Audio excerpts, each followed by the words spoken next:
College शिक्षा विभाग राजस्थान द्वारा शुरू किए गए ज्ञान दूत कार्यक्रम 2.0 में आज आपके साथ मैं जिस टॉपिक को लेकर उपस्थित हुई हूँ वह है सामाजिक मानव शास्त्र की प्रकृति, क्षेत्र और उसकी परिभाषाएं।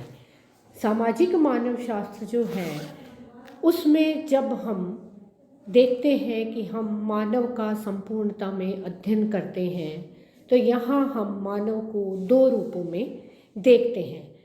मानव एक तो उपकरण निर्माणकारी प्राणी के रूप में हमें दिखाई देता है और दूसरा सामाजिक प्राणी के रूप में हम उसे देखते हैं। यहाँ हम जब देखते हैं कि मानव जो कि उपकरण या औजारों का निर्माण करने वाला व्यक्ति है, वह औजारों से प्रारंभ हम उसे करते हैं कि वह उनका निर्माण कर रहा है और संस्थाओं तक पहुँचते हैं जहाँ सामाजिक संबंध संभव होते हैं, सामाजिक संबंध स्थापित किए जाते हैं, बनाए जाते हैं। इसे हम सांस्कृतिक मानव शास्त्र की संज्ञा देते हैं, कह देते हैं। और जब हम सामाजिक प्राणी के रूप में मानव की चर्चा करते हैं, उसे समझने का प्रयास करते हैं, तो हम एक सामाजिक प्राणी से मानव को प्रारंभ करते हैं और औजारों और संस्कृति के उस तरीके तक पहुंच जाते हैं जिससे सामाजिक संबंध जो हैं वो बनाए रखे जाते हैं, जिससे उनका अस्तित्व कायम होता है और यह सामाजिक मानव शास्त्र है। तो हम देखते हैं कि हम मानव शास्त्र को सांस्कृतिक और सामाजिक मानव शास्त्र के रूप में दो भागों में, दो शाखाओं में बांटते हैं। इन दोनों के बीच में हम देखते हैं कि केवल दृष्टिकोण का अंतर है, इससे अधिक दोनों में कोई अंतर हमें दिखाई नहीं देता है। सांस्कृतिक मानव शास्त्र जहाँ संस्कृति का अध्ययन करता है, वहीं सामाजिक मानव शास्त्र जो है वो मानव का संपूर्णता में अध्ययन करने वाला विज्ञान जो है वो माना जाता है। जब हम इसके अर्थ की तरफ जाते हैं तो सामाजिक मानव शास्त्र में मानव को एक सामाजिक प्राणी मानकर उसका अध्ययन किया जाता है। ऐसा सामाजिक प्राणी जो कि सामाजिक संगठनों, संस्थाओं, सामाजिक व्यवहारों इत्यादि के अध्ययन द्वारा हम उसे समझते हैं। हम यह भी देखते हैं कि जब मानव समाज में रहता है तो उसको अपनी आवश्यकताएं पूरी करने के लिए भौतिक और अभौतिक दोनों ही प्रकार की वस्तुओं की आवश्यकता पड़ती है अपने अस्तित्व को बनाए रखने के लिए, जिंदा रहने के लिए। तो भौतिक वस्तुओं के अंतर्गत हम देखते हैं कि जिन वस्तुओं को व्यक्ति ने आविष्कार किया है, जिन्हें वह छू सकता है, जिन्हें दिखाई दे सकती हैं, वह सारी की सारी चीज़ें भौतिक वस्तुओं के अंतर्गत आती हैं। लेकिन साथ ही साथ अभौतिक वस्तुओं की आवश्यकता भी उसको अपने अस्तित्व के लिए पड़ती है, जैसे कि हमारी परंपराएं, प्रथाएं, विश्वास इत्यादि।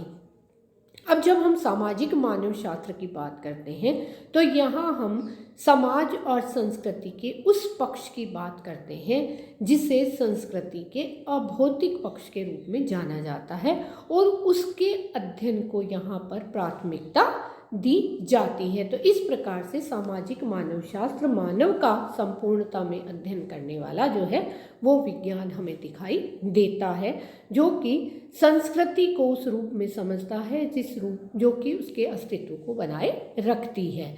अगर हम परिभाषाओं की तरफ जाते हैं तो हम देखते हैं कि रेडक्लिफ ब्राउन जो है वो यह कहते हैं कि समाजशास्त्र की वह शाखा जो कि आदिम या पूर्व शिक्षित समाजों का अध्ययन करती है वह सामाजिक मानव शास्त्र कहलाती है।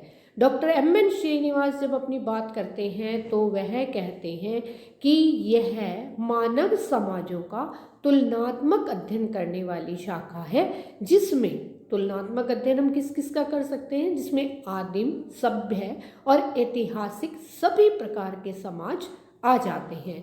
लूसी मेयर जब अपनी बात कहती हैं तो वो कहती हैं कि मानव शास्त्र का ध्यान ऐसे समाजों पर रहा है जिनकी प्रविधि, जिनकी तकनीक सरल है, जो प्रचलित उपकरणों के बिना काम चलाते हैं, जिनमें लेखन कला का अभाव है, अर्थात जो आदिम या प्राचीन कहे जाते हैं।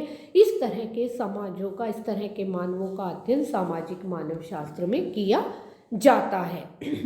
राल्फ पिडीगटन उन आदिम लोगों के सामाजिक अध्ययन, सामाजिक संगठन के अध्ययन पर जोर देते हैं जो वर्तमान में मौजूद हैं। तो इस प्रकार से हम स्पष्ट रूप से देखते हैं कि यह वह विज्ञान है जो प्रधान रूप से आदिम समाजों पर अपना ध्यान केंद्रित करता है और इन समाजों में जो प्रचलित सामाजिक व्यवहार है, सामाजिक संगठन है, सामाजिक व्यवस्था जो बनी हुई है और जिस सामाजिक संरचना से यह व्यवस्था बनी हुई है, उनके अध्ययन पर अपना ध्यान केंद्रित करता है। अगर हम आगे बढ़ते हैं तो हम यह देखते हैं कि अमेरिका और इंग्लैंड में इसकी क्या क्या परंपराएं पाई गई, अध्ययन की क्या क्या स्थितियां हमें दिखाई देती हैं। तो अमेरिका में जो अधिकांश मानव शास्त्री हैं वे अपने आप को सांस्कृतिक मानव शास्त्री मानते हैं क्योंकि वे संस्कृति के अध्ययन पर जोर देते हैं, जबकि इंग्लैंड में जो है वो सामाजिक मानव शास्त्री अपने आप को समझते हैं, मानते हैं। कारण इसका क्योंकि वे सामाजिक संगठन और सामाजिक संरचना के अध्ययन पर जोर देते हैं और सामाजिक संरचना की विभिन्न इकाइयां मिलकर सामाजिक संगठन को बनाती हैं, सामाजिक व्यवस्था को बनाए रखती हैं। और यदि यह इकाइयां सुचारू रूप से अपना कार्य करती रहती हैं तो एक व्यवस्था या संगठन जो है वो हमें समाज में दिखाई देता है, अन्यथा समाज में हमें वह स्थितियां नहीं दिखाई देती हैं। जब हम सामाजिक मानव शास्त्र की प्रकृति की बात करते हैं तो हम देखते हैं कि सामाजिक मानव शास्त्र की प्रकृति वैज्ञानिक रूप से हमें दिखाई देती है। अब हम इसकी चर्चा यहाँ पर करना चाहेंगे कि यह वैज्ञानिक क्यों है। हम विज्ञानों की बात करते हैं तो विज्ञान जो है वो किसी भी विषय के व्यवस्थित और क्रमबद्ध अध्ययन को कहा जाता है और हम यह देखते हैं जैसा कि कार्ल पेयरसन कहते हैं कि सभी विज्ञानों की एकता केवल उसकी पद्धति में है, ना कि उसकी विशेष सामग्री में। यानी कि जिस पद्धति से हम किसी भी विषय का अध्ययन करते हैं वह उसे विज्ञान का दर्जा देता है, ना कि उसमें जो कुछ पढ़ाया जाता है, जो उसका सब्जेक्ट मैटर है वो उसमें विज्ञान उसे नहीं बनाता है। सामाजिक मानव शास्त्र में हम कहते हैं कि वैज्ञानिक पद्धति का उपयोग किया जाता है और प्रमुख रूप से जब हम देखते हैं इन पद्धतियों में तो हमें यहाँ पर पार्टिसिपेटेड ऑब्जर्वेशन मेथड जो है, सहयोगी अवलोकन पद्धति जो है वो कार्य रूप में दिखाई देती है। बहुत सारे मानव शास्त्रियों के जब हम काम को पढ़ते हैं, देखते हैं तो हमें यह पता चलता है कि उन्होंने सबसे अधिक सहभागी अवलोकन पद्धति का उपयोग किया है, जो कि वैज्ञानिक पद्धति का ही एक हिस्सा है।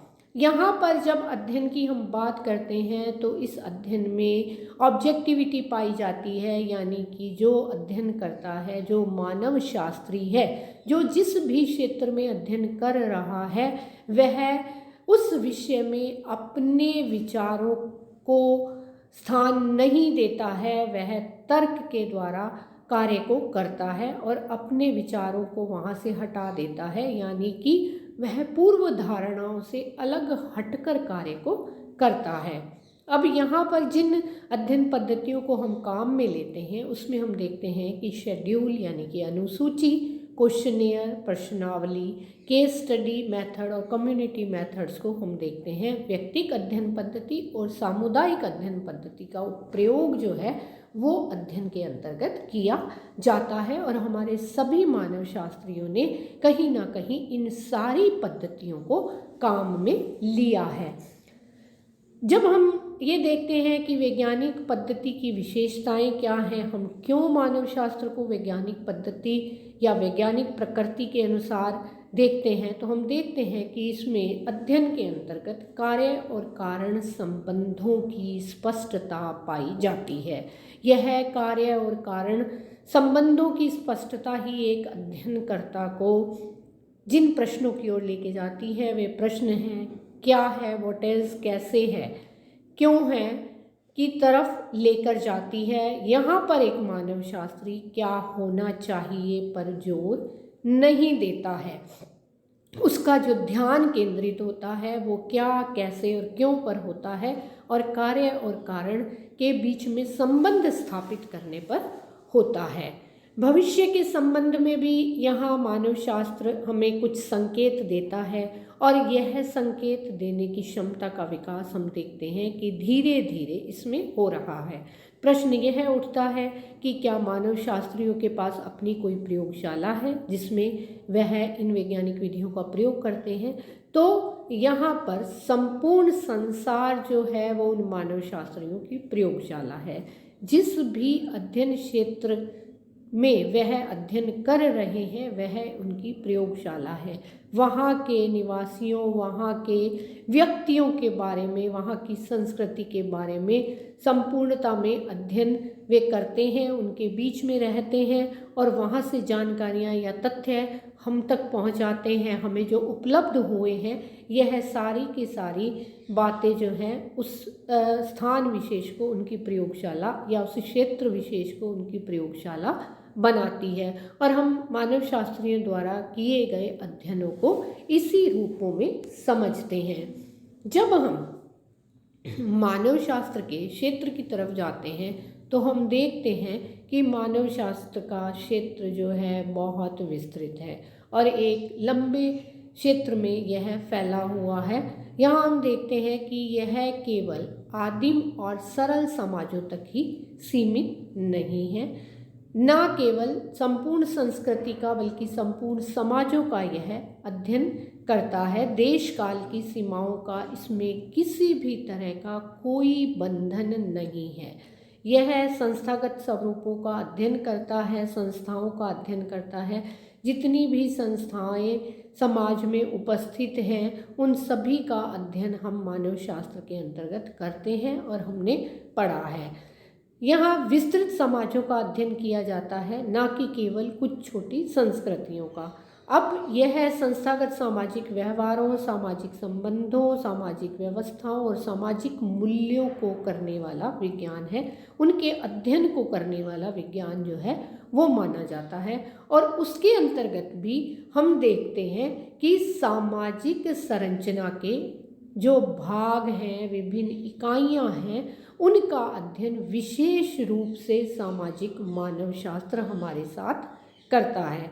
तो इस तरह से हम केवल और केवल आदिम समाजों के अध्ययन तक अपने आप को सीमित नहीं रखते हैं। जब हम इसके क्षेत्र की बात करते हैं, यहाँ पर हम पूरी आदिम समाजों के साथ, जैसा कि अभी हमने जब परिभाषाएं देखी थी तो आपने देखा कि एम.एन. श्रीनिवास ने हमें बताया कि यह मूल रूप से जो तुलनात्मक अध्ययन की बात करता है तो सभ्य और आदिम और ऐतिहासिक समाजों की तुलनाओं की बात करता है। तो हम इस तरह से चरणबद्ध तरीके से उन समाजों के विकास को और उन्हें समझ सकते हैं जिनके अध्ययन हमारे सामने प्रस्तुत हुए हैं। और विभिन्न प्रकार की संस्थाएं जिनके अध्ययन मानव शास्त्र के अंतर्गत किए गए हैं उन्हें हम इसके क्षेत्र में देखते हैं और समझने का प्रयास करते हैं।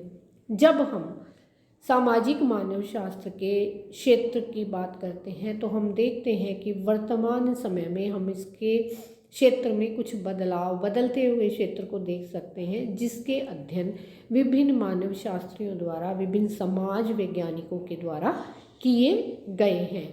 जिसमें हम देखते हैं कि रॉबर्ट रेडफील्ड का नाम हम लेते हैं, जिन्होंने मैक्सिको की टॉपेलाजॉन सिटी में ये एक अध्ययन किया और यह हमें फोक कल्चर और प्रेजेंट कल्चर के बारे में बताया, यानी कि लोक संस्कृति क्या है, कृषक संस्कृति क्या है, इसकी पूरी अवधारणा जो है वो रॉबर्ट रेडफील्ड ने हमारे सामने रखी। एल्टन मेयो का अगर अध्ययन देखते हैं तो उन्होंने हमारे सामने अर्बन और इंडस्ट्रियल, नगरीय और औद्योगिक समाजों के अध्ययनों को हमारे सामने रखा, हमारे बीच में रखा। इसी तरह से पाउडर मेकर ने फिल्म इंडस्ट्रीज़ के अध्ययन को हमारे सामने रखा। वाइट होटल इंडस्ट्रीज़ के अध्ययन को हमारे सामने रखते हैं। हम हार्डिंग के जब अध्ययन को देखते हैं तो उन्होंने सामाजिक व्यवस्था में उद्योग जो हैं उनकी उनको उद्योगों का अध्ययन किया और उनको हमारे समक्ष रखा कि एक सामाजिक व्यवस्था के रूप में उद्योग कैसे संचालित होते हैं। यह पूरा का पूरा अध्ययन जो है वो हार्डिंग का था।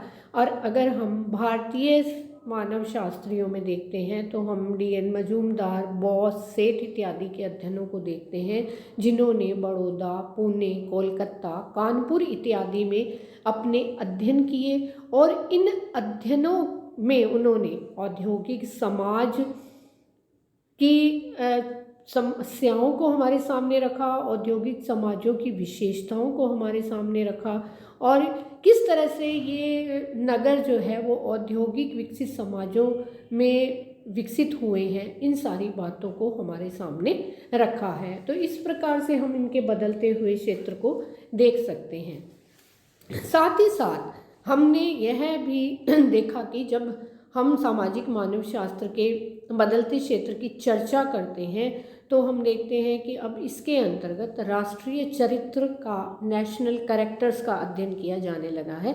जैसे हम भारतीय अगर समाज में देखते हैं तो भारतीय समाज में राष्ट्रीय चरित्र के रूप में महात्मा गांधी, हमारे राष्ट्रपिता के ऊपर जो है बहुत सारा अध्ययन किया गया है और वो केस स्टडी के रूप में और अन्य कई रूपों में हमें दिखाई देता है। इसी तरह औद्योगिक व्यवस्था के रूप में अभी हमने देखा कि मजूमदार, बोस इत्यादि ने जो मेट्रो सिटीज़ हैं उनके ऊपर, औद्योगिक जो शहर विकसित हुए हैं उनके ऊपर अपने बहुत सारे अध्ययन जो हैं वो हमारे सामने रखे हैं।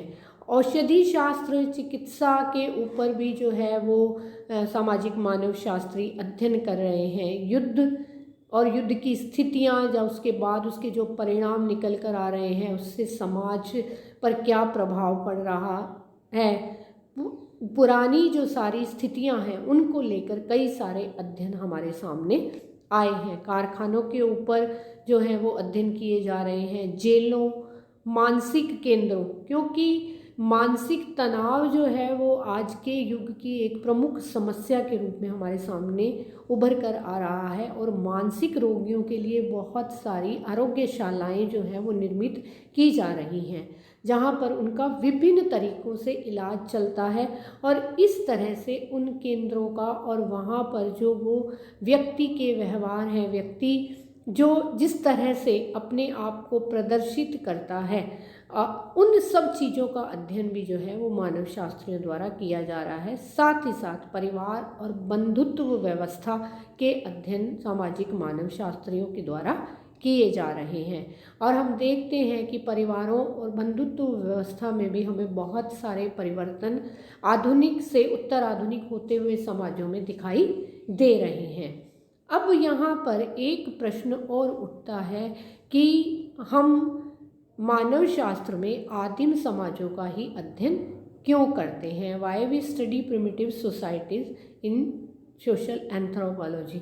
तो सामाजिक मानव शास्त्र चूँकि मानव के अध्ययन पर अपने आप को केंद्रित करता है, तो हम यह देखते हैं कि यह उन आदिम और छोटे समाजों के जब अध्ययन की बात करता है तो छोटे समाजों का संगठन जो है वो सरल प्रकार का होता है और उनके अध्ययन को यहाँ पर प्राथमिकता दी जाती है। हालांकि उसकी तुलना अब सभ्य और औद्योगिक समाजों से की जाने लगी है। इन आदिम समाजों के अंदर हम देखते हैं कि लेखन लिपि नहीं पाई जाती थी, निरक्षरता पाई जाती थी, लेखन का अभाव था। इसलिए भी ये जो प्रिमिटिव सोसाइटीज़ हैं अपने अध्ययन के लिए व्यक्तियों को, मानव शास्त्रियों को आकर्षित करती हैं। यहाँ पर प्रौद्योगिकी का जो स्तर है वो बहुत निम्न है। हम कहते हैं कि मानव को हमने औजारकारी निर्माता के रूप में रखा है, जहाँ से वह सामाजिक संबंधों की ओर आगे बढ़ता है। तो जिस प्रकार से जब हम देखते हैं कि सरल प्रौद्योगिकी थी तो व्यक्तियों के संबंध जो हैं वो बहुत प्राथमिक और सरल प्रकार के थे।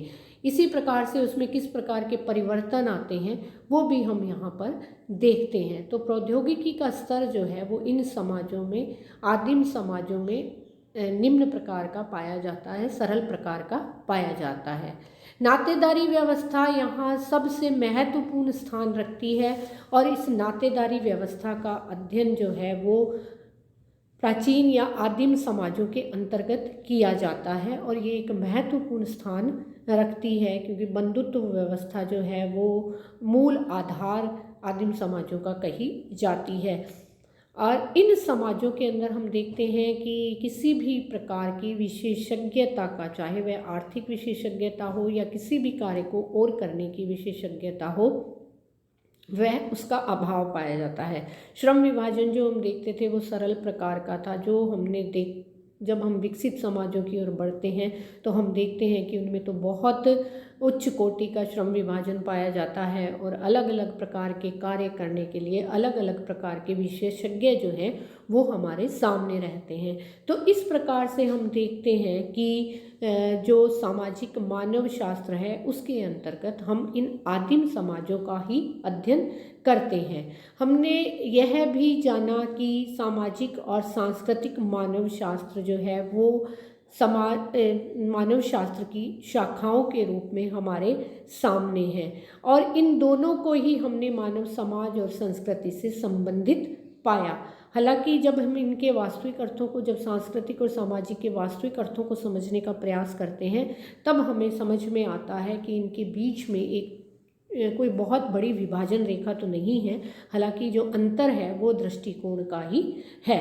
तो यहाँ पर सामाजिक मानव शास्त्र जो है वो सामाजिक संगठन को एक महत्वपूर्ण विषय के रूप में व्यक्त करता है और यह कथन जो है वो लेवी स्ट्रॉस हमारे सामने रखते हैं और वही हमारे सामने मानव को एक सामाजिक प्राणी या एक सांस्कृतिक प्राणी के रूप में रखने का प्रयास करते हैं, हमें समझाने का प्रयास करते हैं।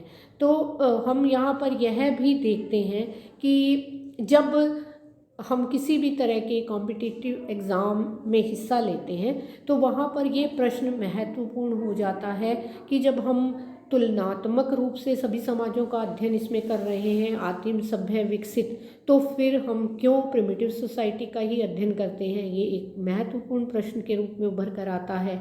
और दूसरी बात ये है कि इसमें क्या किसी विशेष अध्ययन को प्राथमिकता दी जाती है, तो हम कहते हैं कि नातेदारी व्यवस्था और सामाजिक संगठन को जो है वो बहुत महत्व दिया जाता है और उनके अध्ययन पर यहाँ पर हम जोर देते हैं। जब बदलते हुए क्षेत्र की बात की जाती है तो हमारे सामने बहुत नए नए क्षेत्र जो हैं वो सामने आते हैं जिनकी चर्चा सामाजिक मानव शास्त्र के अंतर्गत की जाती है। तो हम सामाजिक मानव शास्त्र के क्षेत्र को समझते हैं और उनके प्रश्नों को देखते हैं और साथ ही साथ सामाजिक मानव शास्त्र की प्रकृति को वैज्ञानिक रूप से सिद्ध करने का प्रयास करते हैं, क्योंकि यह वैज्ञानिक पद्धति के द्वारा अपनी अध्ययन प्रक्रिया को पूर्ण करता है और विज्ञान के रूप में क्रमबद्ध और व्यवस्थित अध्ययन जो है वो हमारे सामने रखता है। तो इस प्रकार से हम इसकी वैज्ञानिक पद्धति की भी चर्चा करते हैं, वैज्ञानिक प्रकृति की बात करते हैं कि मानव शास्त्र की प्रकृति वैज्ञानिक है। प्रश्न यह भी पूछा जाता है विभिन्न विश्वविद्यालयों की परीक्षाओं में कि वैज्ञानिक प्रकृति क्यों है और अगर है तो कैसे है, तो उसके अंतर्गत फिर हम इन सारी बातों का जवाब देते हैं कि यह एक विज्ञान के रूप में हमारे सामने है और वैज्ञानिक अध्ययन पद्धति द्वारा इसमें अध्ययन किया जाता है। तो इस प्रकार से सामाजिक मानव शास्त्र का अर्थ उसकी प्रकृति और उसके क्षेत्र की